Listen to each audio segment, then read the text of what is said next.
Hello, I'm back again. And that's because my school is insanely quick at finishing marks because we are just built like that. I mean, apart from the fact that I once did a 2-hour 15-minute English literature exam and immediately went into a 1-hour 45-minute geography exam. And I accidentally missed the last question on that test because I messed up my timing so badly. I thought I'd have extra time.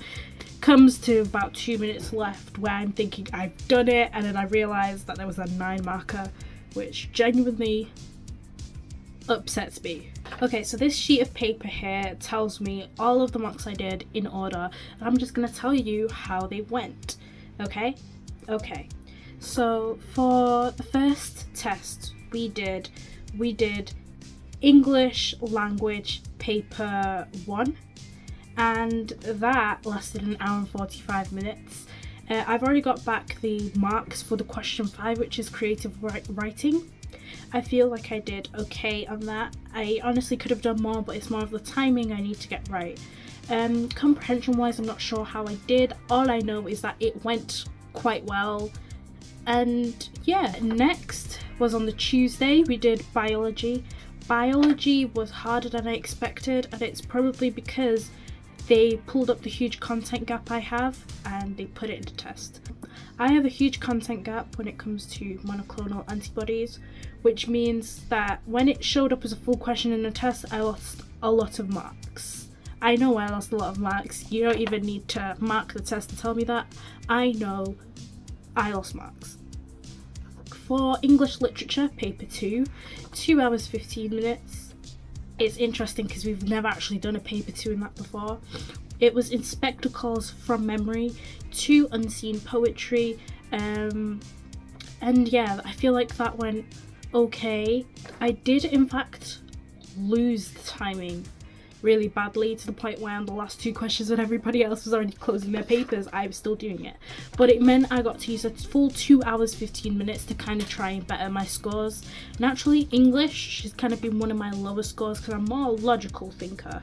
Even though like I natively speak English and I was born in the UK, naturally English literature and language takes a little bit for me to actually like get all the analysis. Like, I know the story and I know what they're talking about, but I don't necessarily know exactly what to say to get those marks. So that's just how I improved. On that same day I had a geography paper and that was 1 hour 45 minutes, so I spent my whole day doing exams. In the geography paper I was tired. I nearly fell asleep. I messed up my timings that bad, that's how tired I was. I forgot there was like a last question at the end on field work and I missed it. So I know I've dropped marks definitely, but we still have about 6 to 5 months before our GCSE, so we can improve on that. I had 2 maths papers on the following 2 days, and that was paper 1 and paper 3. Paper 1 was good. The hours of revision I did before that saved me. Paper 3 was heavenly, like genuinely I feel like I did good on that. Chemistry higher, not so heavenly. A lot of it was concentration of moles, molecules and Avogadro's constant. If I do moles outside of the class, like outside of the exam room, I do good. If I get inside the exam room, we don't do good. French reading higher, that was good.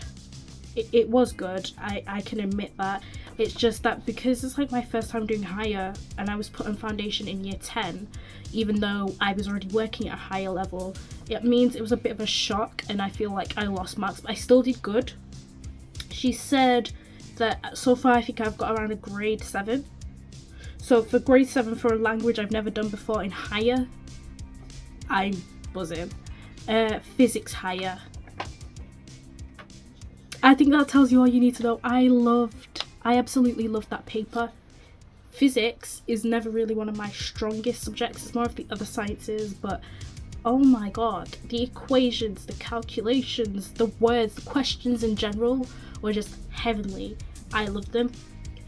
I feel like I did well on them, like I actually knew what to say and how to say it, which is rare when it comes to a science test. Even if I didn't fully know, I had something to say. For French writing, I love French writing. I can say anything I want to except for swear words, and it's amazing, it's heavenly.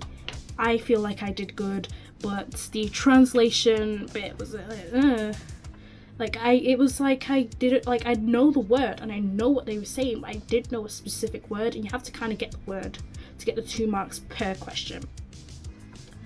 For maths paper 2 higher, genuinely, what was that? I was suffering inside. That is how bad it was.